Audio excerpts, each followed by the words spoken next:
waxaan uga hadlaynaa index iyo match waa laba function oo inta badan la isticmaalo waxa ayna sameeyaan wixii loo baahan yahay ay raadinayaan cashirka 20aad hadii xasuusitid waxaan soo isticmaalnaa function loo yaqaan VLOOKUP waxaan ku baareynay VLOOKUP hadaba wuxuu sameeynaa account numberka markii aan u sheegno wuxuu ka soo raadinayay tableka qaabka u diyaarsanayo waxay ahayd column-ka ugu horeeyo waa meesha account numberada ay ka soo muuqanayaan marka numberka markuu inta ka soo qaado wuxuu imaanayaa column-ka ugu horeeya tableka meeshan ayuu ka soo raadinayaa account numberka kabacdi ayuu wuxuu aadayaa column-ka la rabo warbixintiisa in la soo qaado sida magac oo kale qofka account-ka magaciisa furtay oo account holder-ka magaciisa ayuu soo dhigayay kadibna balance-ga ayuu soo qabanayay laakiin baaritaanka uu sameynayo iyo account numberka uu soo qaadayo wuxuu ka raadinayay tableka column-ka ugu horeeyo bal ka waran hadii tableka column-ka ugu horeeyo uusan ahayn account numberka uu yahay qofkii account-ka iska lahaa magaciisa account numberka uu ku xigo VLOOKUP ma isticmaali kartaa maya waa baroobeynayna meesha markaa culaysa ka imaanayo VLOOKUP inuu hawshaas oo qabto sababtoo ah column-ka ugu horeeyay oo wuxuu ka baarayay account numberka maba ku yaalabo marka waxaan sameynayaa data validation waxaan imaanayaa account numberka kadibna data waxaan soo gudbayaa qaybtan data validationka data validation ayaan leeyahay waxaan ka dhigaynaa list waxaan soo gudbaynaa source-ga waxaan soo gelinaynaa numberadan inta wax ka dambeeya okay aan leenahay markaan account-ka numberkiisan soo qabto waxaan rabaa magacii iyo weliba balance-gii inuu soo boodo equal ayaan taabanayaa formal caadi ayaan bilaabaynaa VLOOKUP-ka aan ku hormarno VLOOKUP value la raadinayo wuxuu noqonayaa account numberka comma ayaan leeyahay table array-ga tableka waxaan leenahay intaan ayaa laga raadinayaa comma ayaan leeyahay column index-ka hadda waxay noqonaysaa magaca aan rabno column-ka koowaad inuu ku jiro kow ayaan ku qoraynaa nidaamka wax ku baarayna waxaa loo yaqaanaa exact match marka false-gaas ayaan soo qabanayaa 0 na ku qori karaa enter markii aan taabto automatically hore wuxuu ka soo tuurayaa not available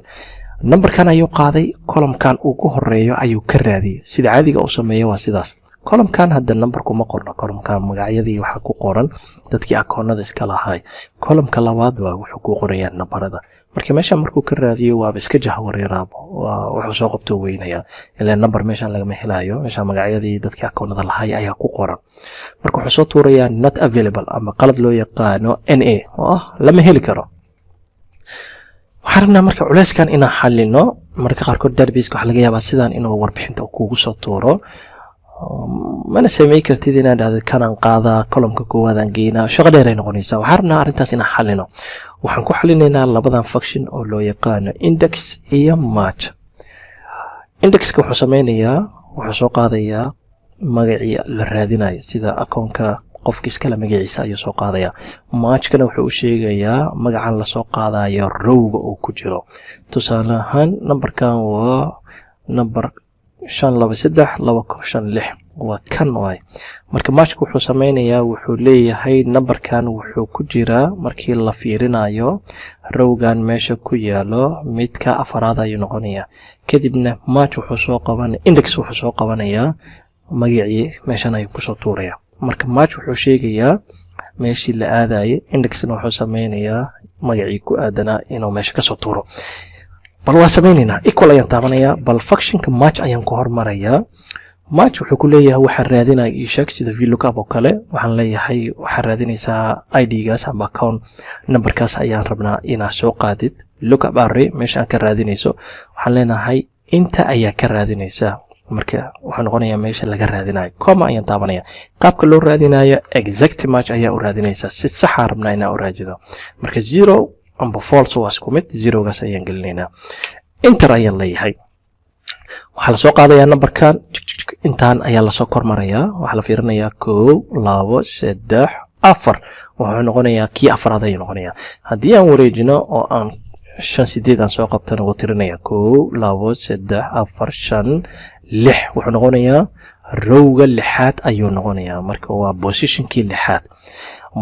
index markaan la isticmaalno indexka si toos ah wuxuu aadayaa qaybtan kadibna wuxuu la soo boodi doonaa magacaan wuxuu kusoo tuuri doonaa meeshaan marka laba jeer ayaan gujinayaa matchka hortiisa equation gadaashiisa ayaan waxaan gelinayaa functionkii index loo yaqaanay indexka marka qaybta hore wuxuu u baahan yahay array waxay noqonaysaa meesha la rabo in wax laga soo raadiyo ee la soo qaado si kale haddii aan kugu dhigo dadka akoonada iska leh ayaan soo gelinayaa meesha oo ugu yaalo coma ayaan taabanayaa automatically marka intaan ayaa soo gelinay row numberka waa matchka inta uu ku shaqeynayo wuxuu u baahan yahay in numberka ku aadan ee la rabo in meesha laga soo qabto ayaa u baahan yahay marka match ayaa u sheegaya wuxuu leeyahay waxa soo imaada rowga lixaad imaam marka soo soco 2 3 4 5 6 marka imaadid qofka lixaad ayaa soo qaadaysa meeshan ayaa soo dhigaysa waxay maanaynaa qaybta dambe kadibna bisha ayaa xirinaynaa matchka bishiisa ayaa xiraya si kala diyan kugu dhigo bilahan ilaa bisha ugu dambaysa madow ay ka noqonayso iska xiraysa inta ayaa taabanaya automatically hore ka soo qabtay inta la soo tiri 6 way matchka intaas ayuu sameynaya indexka wuxuu sameynaya asagana wuu soo tirsanaya 2 3 4 5 6 markuu imaado magaciisa la soo boodaya hadii aan bedelno oo aan ka dhigno 56 Jamila ayaa hore laga soo qabanaya balansiga sidaas lamid ayaan ku sameynaynaa markaan si caadi ayaan soo raacsi doonaa index ayaan ka bilaabayaa waxa aan u sheegaynaa array wuxuu noqonayaa waxa aan rabnay inaan soo qaadno oo aan godka soo gelino wuxuu noqonayaa balansiga coma ayaan taabanaya wuxuu u baahan yahay in rowga laga soo qabanayo loo sheego functionka match ayaa hawshaas qabanayo marka match ayaan qorayaa type lookup value wuxuu noqonayaa account numberkiisa coma ayaan taabanaya array wuxuu noqonayaa meeshan akoonada inoogu yaalaan in marka hore laga soo raadiyo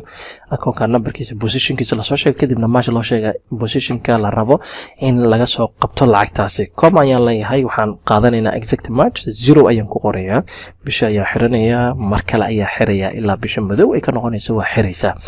kadibna inter ayaan taabanaya lacagta waxay noqonaysaa 2800 Jamila hadaa fiirisid lacagteeda waa 2800 haddii aan bedelno oo aan ka dhigno qof kale qofkaas wuxuu noqonayaa hodan akoonkeeda waxaa ku jiro 3900 haddii aan bedelno oo aan qof kale soo qabano qofkaas wuxuu noqonayaa Jamaal Nuuxna waxay noqonaysaa lacagtiisa 340 hawshaas meeshaas ayay ku dhamaanaysaa oo sidaas ayaa u isticmaalaysaa